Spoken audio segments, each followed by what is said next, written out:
argumentaban que mejor le amputaran la pierna, porque era muy difícil el proceso de recuperación. Miren, cuando yo comencé a ver aquella llaga, aquella cosa, miren, no quisiera ni siquiera describir en lo más mínimo, pero aquello daba pavor verlo. Y al principio, este misionero, este médico, comenzaba limpiando aquella llaga con tanta entrega y tanta pasión y tanta paciencia. Y decía, pero es que no tiene estómago. Y él me dice que al principio al paciente ni le dolía, porque era tan muerto el tejido que él ya había perdido la percepción en la pierna. Para no hacer larga la historia, una historia que es bastante larga, esto hacía que Danny King tuviera que invertir de su dinero, porque para colmo el paciente no estaba trabajando, no le podía pagar. Él tuvo que invertir de su dinero, de su tiempo, para ir todos los días a curarle aquella llaga. Y eso fue un proceso largo, pero gracias al Señor yo pude ver hasta el último día cuando aquel hombre sanó por completo, su pierna se recuperó. Ya llegó un tiempo en donde cuando él le estaba curando, el paciente se quejaba y él decía, eso es buena señal de que te duela, porque eso quiere decir que ya no hay tejido muerto, ya tu pierna está en tejido vivo y no se ha consumido, se eliminó el tejido muerto, estás con tejido vivo, pero mantienes tu pierna. Y yo, wow. Y mis hermanos, toda esa historia yo la viví, y mientras meditaba en todo esto, el Señor me trajo este episodio a la mente. Danny King no era el que había tenido aquel golpe y el descuido, porque también hay que hablar de eso. Había un descuido en la persona en no atenderse a tiempo, por diferentes razones. Pero sí, como él fue movido a misericordia, él tenía todos los días que desplazarse. Era un hombre ocupado. Era médico, pero también era profesor en la universidad, daba clases de medicina. Como misionero tenía otros compromisos, pero sacaba ese tiempo para ir a curar a ese hombre. Ni cristiano era el hombre. Por cierto, yo salí del lugar y el hombre nunca fue cristiano. Y él iba y lo curaba. El enfermo tuvo un sacrificio, porque a él era que le estaba doliendo ya al final cuando lo curaban. Pero el médico también tuvo un sacrificio, sin necesidad de él estar envuelto en eso. Los otros médicos que habían recomendado amputar la pierna, y así no tenían ellos que sacrificarse, y el paciente no tenía que pasar ese largo periodo, pero iba a quedar sin pierna. De igual manera, Dios pudo eliminar el mal eliminando al ser humano, pero no fue lo que Dios hizo. Dios preservó al ser humano, aunque ahora, como ese paciente del doctor Danny King sufría cada vez que le estaban limpiando esa llaga, pero ese dolor producido por el proceso de limpiar esa llaga y aplicarle medicamento era un dolor que tendría sus frutos. De ese mismo modo, Dios no amputó la pierna. Dios no eliminó a la raza humana. Aunque habían consecuencias, porque déjenme decirle algo, cuando un juez ve que se violan las leyes y no imparte justicia, no es un juez bueno.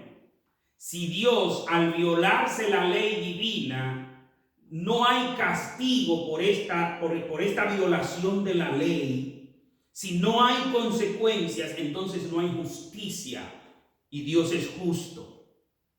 ¿Qué hace Dios? Aunque vinieron consecuencias, no vinieron todas las consecuencias. No estamos viviendo todas las consecuencias que deberían venir por el pecado. Por eso digo, no son los juicios de Dios. Sí es parte de la consecuencia del pecado, pero los juicios de Dios serán más terribles que lo que está pasando ahora.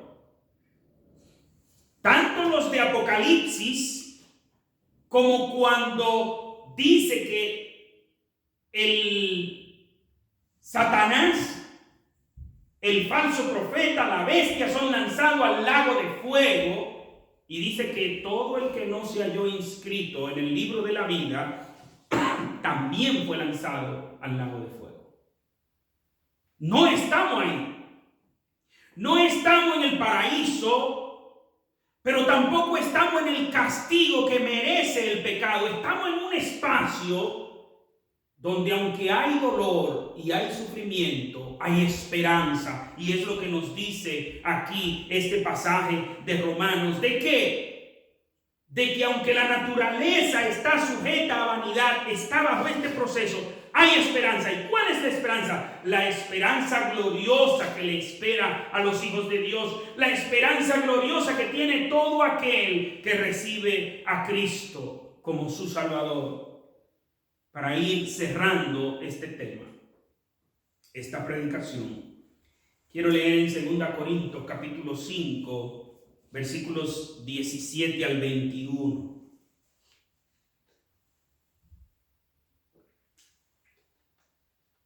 Y nos dice: de modo que si alguno está en Cristo, nueva criatura es. Las cosas viejas pasaron, todas son hechas nuevas. Y todo esto proviene de Dios, quien nos reconcilió consigo mismo por Cristo y nos dio el ministerio de la reconciliación. Dios estaba en Cristo, reconciliando consigo al mundo, no tomándoles en cuenta a los hombres sus pecados, y nos encargó a nosotros la palabra de la reconciliación. Así que somos embajadores en nombre de Cristo, como si Dios rogara por medio de nosotros. Os rogamos en nombre de Cristo, reconciliados hoy con Dios. Al que no conoció pecado, por nosotros lo hizo pecado, para que nosotros seamos justicia de Dios en él. Si alguno está en Cristo, nueva criatura es. Hay una nueva creación. Dentro de esta creación que cae, dentro de esta creación caída, hay una nueva creación. ¿Y cuál es esa nueva creación? Los que están en Cristo. Todo esto, nos dice la Biblia, versículo 18, proviene de Dios. Dios fue que diseñó el plan para reconciliarnos con Él en Cristo. Y nos dice algo aquí muy maravilloso en el versículo 19. Dios estaba en Cristo reconciliando consigo al mundo. Ojo, no tomándoles en cuenta a los hombres sus pecados. ¿Qué está haciendo Dios ahora, mi amigo que estás escuchando, mi amiga que estás escuchando este mensaje? Dios no le está tomando en cuenta a los seres humanos sus pecados, lo está perdonando. ¿Cuándo es que Dios le va a tomar en cuenta a los seres humanos sus pecados? En el libro de Apocalipsis nos dice, en el capítulo 20, que y los libros fueron abiertos. Y allí estaba registrado todo lo que el ser humano había hecho. Todo lo que tú has hecho está registrado. Todo lo que yo he hecho está registrado. Y el que no fue hallado, inscrito su nombre en el libro de la vida, fue lanzado al lago de fuego. Dios ahora, en este momento, a ti, quiere perdonarte tus pecados. No te lo está tomando en cuenta. Te está ofreciendo el perdón. Y dice el versículo 20, así que somos embajadores en nombre de Cristo, como si Dios te estuviera rogando por medio mío, por medio de nosotros. Te rogamos en nombre de Cristo, reconcíliate con Dios. Reconcíliate con Dios. ¿Y cómo se da esta reconciliación? Estando en Cristo. ¿Y cómo tú puedes estar en Cristo? Cuando tú te arrepientes de tus pecados. Cuando tú reconoces que has pecado. Cuando tú crees en Él, crees que todo esto, el versículo 21, que al que no conoció pecado, por nosotros lo hizo pecado. Cristo sufrió el castigo que nosotros por nuestros pecados merecemos, para que nosotros seamos declarados justos, para que nosotros seamos declarados sin pecado. Tú tienes que creer eso, pero también tienes que recibirlo, porque dice el que cree en Él y le recibe. Es lo que nos dice en el Evangelio de Juan, en el capítulo 1, versículo 12, que nos dice, mas a todos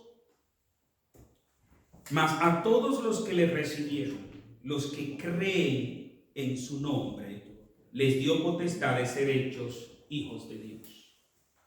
No solo hay que creer que esto es verdad,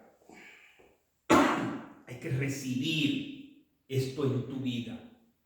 ¿Y cómo tú recibes esto en tu vida? Pidiéndole perdón a Dios por tus pecados, arrepintiéndote de tus pecados, creyendo en Cristo y recibiéndolo como tu Salvador. ¿Cómo se hace eso? Orando. Dile esas palabras a Dios. Y si tú no encuentras con qué palabras referirte, te invito a que repitas conmigo estas palabras y esto describe tu corazón. En el proceso de pedirle perdón a Dios, dile, Señor, he pecado, reconozco que soy pecador, me arrepiento de mi pecado, me arrepiento de haber vivido como he vivido, perdóname, creo en ti, Cristo, creo en tu sacrificio, creo en tu perdón. Señor, creo de que tú me salvas porque tú lo prometes, ya que no me estás tomando en cuenta el pecado, sino que me lo estás perdonando. Te recibo como mi Señor y mi Salvador. Amén. Padre amado, Dios bendito, hemos predicado tu palabra, Señor, y rogamos que tu palabra cumpla el propósito por el cual ha sido predicada y ha sido escuchada por las personas que han escuchado. Te rogamos, Señor, que nos mantenga firme en esta esperanza que tenemos en ti, esta esperanza gloriosa de que esto tendrá un final feliz para los que están en Cristo. ¿Por qué? Porque sin eliminarnos, has eliminado el pecado en nosotros. Por Cristo Jesús nos has perdonado, nos has limpiado.